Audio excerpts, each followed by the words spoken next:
Welcome to Kitchen Table Talk with Jacqui Dobens. I'm Jacqui Dobens, and we are here today at the lovely Broken Yolk Cafe here in Temecula, which is across the parking lot from C's Candy on Inez and just south of Winchester, where the burgundy awnings are. And I'm here with Murrieta Espinoza, and Maria's an appraisal. And give me the name. It's Appraisal Me. Is that how you? No, ValueMEAppraisal. Okay, say that again. Value Me appraisal. Appraisal. I like that. I like it's the capital M-E for her initials. And here's what I found very interesting. I get like a one-sheet little dossier when I'm interviewing someone, and you've been an appraiser for how long? A long time. 1986. 1986. Now, here's what I think is so cool about that, because I think that because you've seen the various cycles of the real estate and mortgage industry, Right.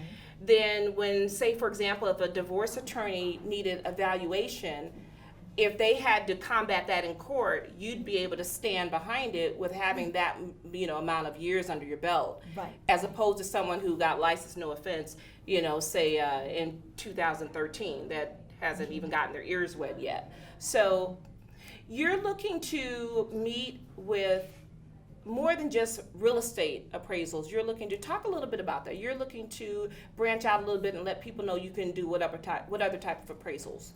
Right. Well, I also do estate appraisals for time of death. So financial planners contact me a lot for that type of assignments. I also do for sale by owners. Nice. Purchases between family members. They want a neutral party to give them a true value of the property, that type of thing. Yeah, especially in those situations. So the eldest can't say to the youngest, you got a car, you totaled mom's car, so you deserve $10,000 more or something crazy like that. So then you'll have just the facts, man. This is how much the property is worth, and there's no type of shading there. I like that. Right. What made you get into this industry? How did that happen? It was by pure luck. Really? I started as a loan processor for Great Western Bank. Oh my gosh, that's awesome. Back in long time ago. Back in the day, as they say.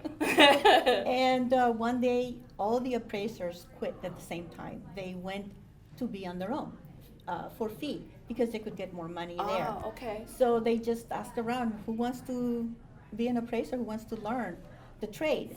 And I just said, I'll do it.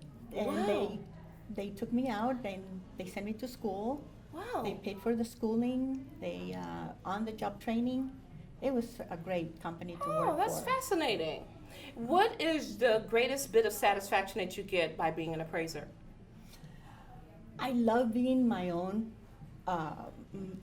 individual person that can make my own appointments. Now that I don't work for anybody else, I'm self-employed. Oh, okay. So I'm my own boss, and I can make my own appointments.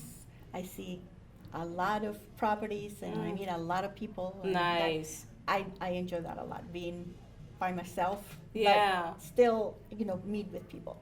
What's your average turnaround time if someone were to say for just your typical traditional single family? A normal appraisal takes about 48 hours. Oh, wow, that's good. Mm-hmm. And if someone were interested in contacting you, what would be the best contact information that you could give them? Well, I have a Facebook. You do? Okay. Business page, Okay. ValueMEAppraisal. Nice. And are you pretty active on it? I am. Oh, good. I do status, and I tell people where I've been, and Very nice. the city. I don't. Yeah, you don't them give the someone's address, because then that's not cool. Then someone will say, I didn't know that they were selling their home. I didn't know they were doing a refi. Yeah, no one needs to know that. It's bad enough that, speaking of those check-ins, I am so tired of knowing every time someone goes to a Baskin Robbins or a Froyo or that's that big brother thing, but that's a whole nother conversation. Because you've seen, I want to go more into this, because you've been at this since '86, so you've seen some cycles. What have you taken away and the value add that you have by, why should someone choose to contact you versus someone that's been in the industry for, say, 3 to 4 years? What do you bring? What do you offer? I do bring a lot of experience. I have seen all types of properties. And the thing to do is to be able to report, to put on the appraisal report, somebody that has no idea about your property, and to explain what the property is about.